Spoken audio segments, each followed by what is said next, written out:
तो गाइस सोनम कपूर ने अपने एक इंटरव्यू में मेंशन किया कि उनकी एक क्लोज फ्रेंड के साथ सेक्सुअल हरासमेंट का इंसिडेंट हुआ था और वो चाहती थी कि उसके इस इंसिडेंट्स को डिस्क्लोज ना किया जाए और उस पर्टिकुलर फ्रेंड के 7 सिबलिंग्स हैं और उसको उन्हें सपोर्ट करना था। तो गाइस इसकी वजह से सबको लगा कि सोनम कपूर कटरीना कैफ के बारे में ही बात करी है, क्योंकि कटरीना कैफ के 7 सिबलिंग्स हैं।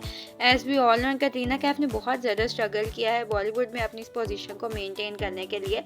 तो सबको लगा कि यहाँ पे सोनम कपूर ने अनइंटेंशनली या intentionally, we don't know, Katrina Kaif के पास्ट को डिस्क्लोज कर दिया है। So in today's video we will talk about Katrina Kaif's disturbing past.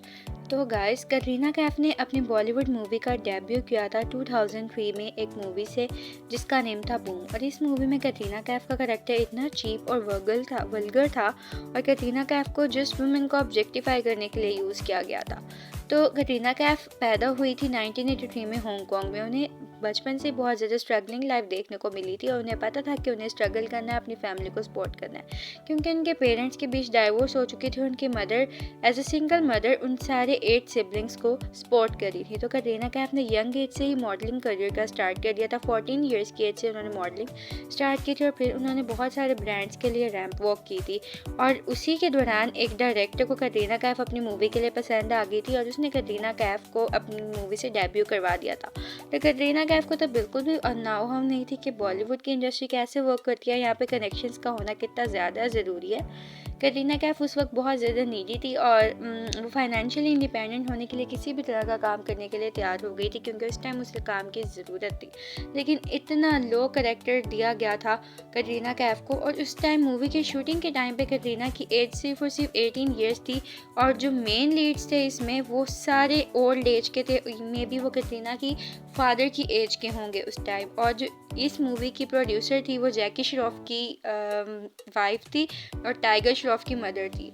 और इसमें अमिताभ बच्चन, जैकी श्रॉफ और गुलशन ग्रोवर तीनों लीड्स ने काम किया था और इनके ऑपोजिट जो फीमेल्स थी वो बहुत ज़्यादा अंडर एज थी। और बस इस मूवी में इनके इंटीमेट सीन्स को दिखाया गया था। मे बी ये इस मूवी को मूवी भी कहना चाहिए या नहीं, क्योंकि इसमें सिर्फ वुमेन को ऑब्जेक्टिफाई किया गया था और ये मूवी बुरी तरह से फ्लॉप हो गई थी। उसके बाद कटरीना को कोई रिकग्निशन नहीं मिलता था।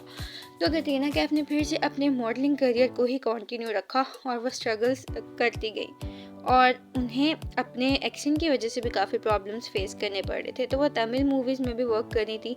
उसके अलावा साया मूवी के लिए उन्होंने ऑडिशन दिया था, लेकिन ब्रिटिश एक्सेंट होने की वजह से और हिंदी वीक होने की वजह से उन्हें रिजेक्ट कर दिया गया था। फिर उनकी लाइफ में एंट्री हुई सलमान खान की और सलमान खान का